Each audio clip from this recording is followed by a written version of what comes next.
everyone, welcome to my channel.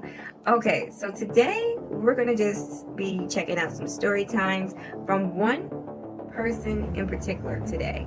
I don't know if you guys know of Dougie Corrado or Corrado, but anyways, we're gonna be checking out his story time on when him and a friend actually visit, I believe, Arizona, and they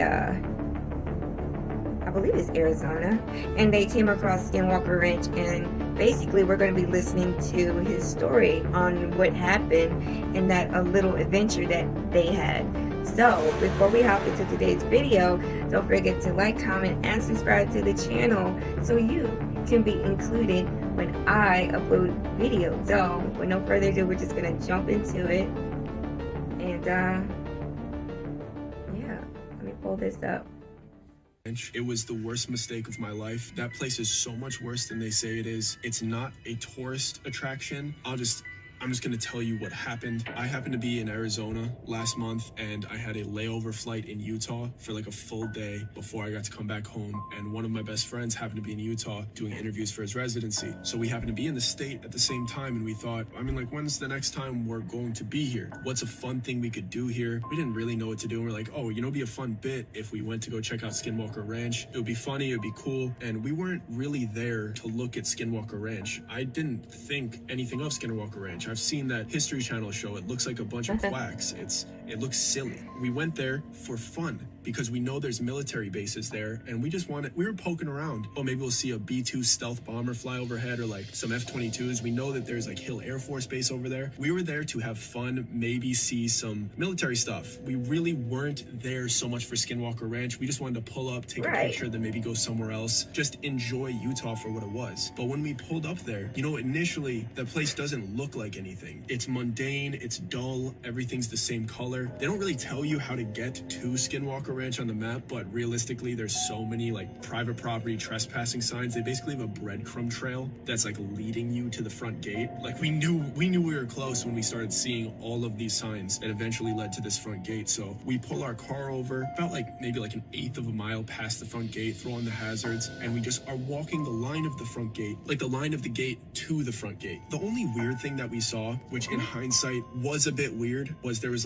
posts outside of the gates that were wrapped in animal skins and looked like animal intestines, but they were just dried out by the sun. They seemed man-made. They seemed like they were there to make the lore feel actually spooky, but for us, we're just that's just kind of gross. Whatever. We walk past them and we get to the front gate, and the front gate has an iconic kind of look to it, and we're like, all right, let's just grab a pic so we could say look, we were at SkinWalker Ranch together, and then we're gonna drive somewhere else and maybe go on a hike or look for some B-2 stealth bombers in the sky, whatever, boys stuff. We're like, all right, let's take this pic, and I put my water bottle on the floor, and I put my phone up, and then I do that little timer thing on your phone. I don't know why I put it for 10 seconds, just because I feel I needed time to backpedal and get into a good pose with my friend. But this is where it gets really weird. So I put on that 10-second timer, I backpedal. We're a little bit worried that maybe somebody's gonna come out and scold us, but we weren't really thinking about cars driving by. But as I hit this timer, I'm backpedaling. There's a car coming from the left to the right. We're like, all right, let's just hope it drives by. Let's just get this pic. Let's get out of here. We're not really trying to ruffle any feathers. We know people work here. We're being annoying tourists, but we're not trying. We'll leave, Right as this car pulls up, this timer's at 7 seconds, 6 seconds, and a black Chevy Tahoe pulls up to right in front of my phone. Of course, as we're taking a picture here, big ass black car filled with men in suits. And immediately they're just you're trespassing, you can't be here. You could tell that they deal with this all the time. And me and my friend, we just have this timer. We're like, let's just wait a second. Let's let this 3 seconds count down. Let's get this picture. And I give them the most hold on, just give us 1 second. Clearly we're taking a picture. This is where everything gets weird, and I can't explain it, and I'm trying to deal with it, and I'm trying to rationalize it to myself and make sense of it. Once the flash went off, the timer went off, for my phone and for the picture, it felt like we entered a soundproof room. All of the wind and the sounds of crackling leaves and just the sounds of nature and desert and ranch. It felt like we just entered a soundproof room, somebody plucked the sound away from us. I don't know if any of you guys have experienced this. Sometimes like some heightened level of cortisol, maybe this happens where it kind of feels like you get super hyper aware and like your eyes almost like crank up a little bit, like the saturation cranked up a little bit and the vibrance. It just, everything seemed like it got a little bit more color and a little bit sharper, and it really freaked me out that I couldn't hear, and all my vision seemed to be tweaked a little bit. I didn't know if I was the only one feeling it. I didn't know if I was having an anxiety attack or a panic attack. And I look at my friend Sam and I could see that he's in shock too, like he's feeling it too. And then he's looking at the other guys, and then I look at the dudes that had just pulled up and they're feeling it too. They're looking at us like, what is happening right now? What is going on? So before it was like a shoo, get off our property thing, like you annoying tourists, and now we're sitting in a situation where we're looking at these guys and they're looking at us like, are you feeling this the same way we're feeling this? And then I see their eyes shoot over to the gate, and Sam nudges me and I turn. Everything is still just so heightened and so weird, and I look inside of this gate onto the ranch, and there's this like glowing blue orb. That's the only way I could explain it. There's just this glowing blue orb, and it doesn't have any imperfections, and it's just, you can't tell what part is the front and the back, and it's just floating about eye level inside of the gate. It had no indications of what was the front of the back, but I could almost tell by its like slight movements that it was like looking at the other guys, and then it like almost mechanical, and then I could tell it was looking at us, and I'm just looking at this thing floating there. It was about the size of a beach ball, but everything in me, it was like it pulled fear from my heart. Every part of my being was scared. I didn't know what I was looking at. It looked so unnatural and so foreign from anything I've ever seen. It moved like nothing, and then it just kind of rattled and just shot up into the sky. If you blinked, you wouldn't have seen it shoot up.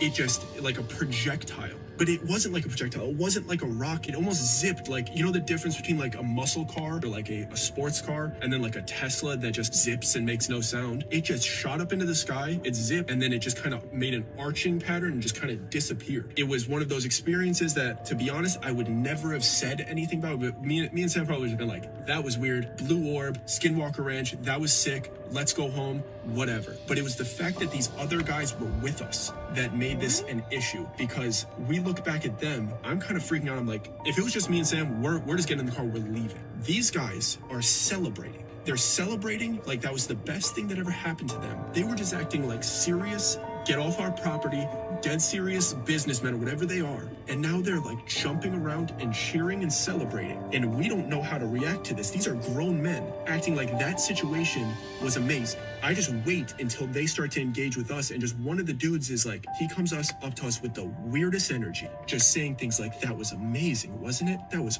awesome.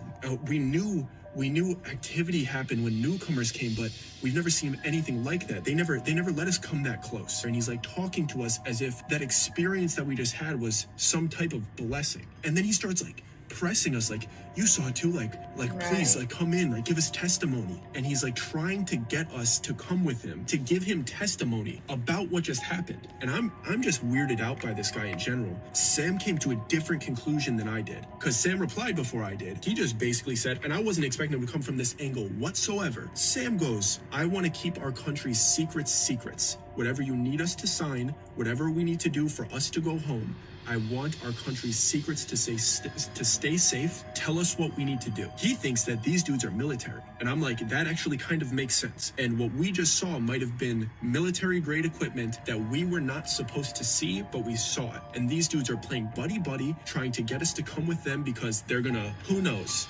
But Sam is basically offering, like, we didn't see anything. Whatever you need us to sign to keep our country's secrets a secret, we're willing to do so as long as we could leave. But this dude is just, keeps making it seem like he's pumped. He's absolutely reassuring us that he's just a scientist. His team is all scientists. They're just on this ranch to do research. And it gets to the point where he's so eccentric and he's so just excited about it and reassuring that he's not military and what we saw has nothing to do with the military, that we kind of calmed down. Even though what we just saw was so bizarre and a story you probably wouldn't tell anybody without looking like an absolute weirdo. This guy convinced us that what we saw was pretty cool in the moment, and he was doing research on the ranch, and that this would be really important for us to come and just give our eyewitness testimony for what they were doing. Then he started offering us things like, just come on, I'll give you a tour of the ranch. You guys could like pop around yourselves. We'll give you a golf cart. He was so overly friendly that in that moment, when you kind of feel like you're half in trouble,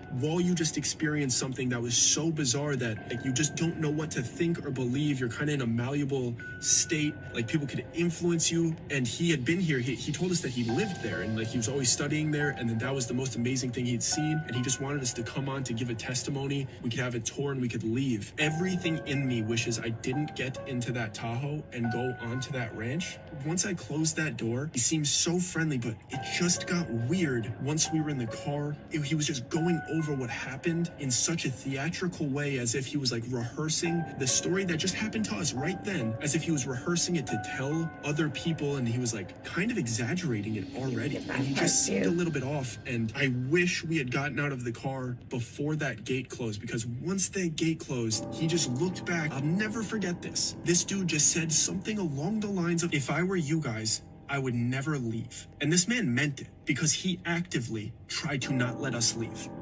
See if we can find part 2. Mistake of getting into the Tahoe with this guy. I'm in the back of this guy's car. It's just me and Sam. The gate closed behind us. We are stuck on this ranch, pretty much in this guy's custody. He wasn't making it seem that way. He was being eccentric and exciting and talking about what just happened to us as if it was some biblical level event that we should be happy. We should feel blessed that it happened to us. He's just talking about this place like it is just some sacred grounds. And he's just giving us the weirdest vibes. But he's like, hey, the place that we're going to, all you guys have to do is give us a quick testimony. It's up on the right up here. We're just driving down straight down this road from the gate, and we see a building coming up to our right. So we're like, okay, we're pulling up. When we pull up, it's a pretty nice building. So I'm like, okay, things are feeling a little bit better. Even though this guy's a little bit weird, his friends aren't really talking. We pull up to this building, and through the windows, I'm like, okay, there's other people in there. There seems to be like a couple dozen people in there working. We pop out of the car. He walks us into the front door. This is a legitimate lab. This isn't just a building. This isn't just like a bunch of guys here doing nothing. Everybody's in lab coats. They kind of have their own sections where they seem like they're doing some type of experiments and testing. The scientists are completely ignoring us. And I know like the scientists aren't in customer service, so I'm not holding it against them, but it was a bit odd that nobody at this place was speaking to us, even though we're complete newcomers, strangers. You would think that people don't visit there often. They might be curious of why we're there, but these people are heads down, completely ignoring us. Second room was like a surveillance room, and there was an entire wall. There had to be like 10 monitors on this wall with 30 different camera angles of the entire ranch. They were keeping tabs on this entire ranch. There was not a piece of this ranch that didn't have a camera angle pointed towards it. That's how thorough this was. So we're standing in the surveillance room. This is pretty legit. And the second guy he introduces us to is the only other really friendly guy that we met there. Everybody else was just quiet, kind of dull, completely ignoring us. The other two guys that were with us just kind of faded into the lab work. So now we're just with this guy who seems like the boss and this guy that introduces himself as Tim. Tim is just really eccentric and really nice, but he just starts talking to the dude that brought us. Me and Sam are just sitting there just so awkward, watching these two grown men interact in a very bizarre way. He starts debriefing this dude about what just happened to us. And again, he's just so over the top. He's just telling this dude in this crazy way. And this dude is just eating it up. And I'm sitting there watching these grown men talk about it. And I realize what's happening because they're kind of piling on to what happened with each other. Like he says one thing, and the guy's like, yeah, it was probably this. And then he says another thing, and he's like, oh, that correlates to this thing that happened last week. And they're almost working each other up. And at that point, I kind of see what this is. They're talking about this place like it is a sacred ground. They are fully bought into what is going on here, and it's starting to feel a bit cultish. They are talking about absolutely out their ideas based on what just happened to us, and they're correlating things that aren't super connected. The dude introduces us to Tim, and we're like, okay, hey Tim, nice to meet you. Can we get this testimony out of the way so we can poke around? We only have a few hours here before we have to leave.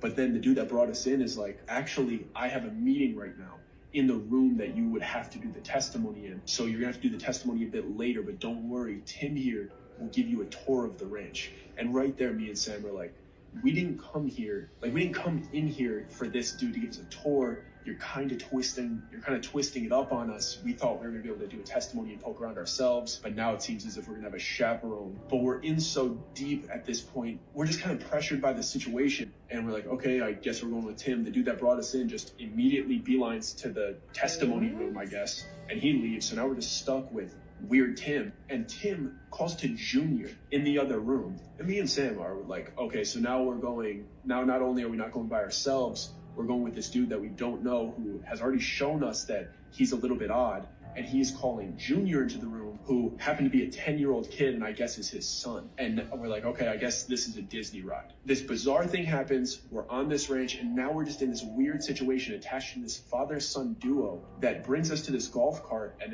we're like, okay, I guess we're doing this tour. And this dude, Tim, is so much more of a quack than the dude we were with before. Something legitimate happened to us, but this dude is talking about events from like the 1960s that are just so weird. And he's talking about it as if it is like a rehearsed story from the Bible, talking about like large bulletproof wolves and poltergeists and just these very almost like folklore childish tales. And he's talking about it as if it like changed his life and his perspective.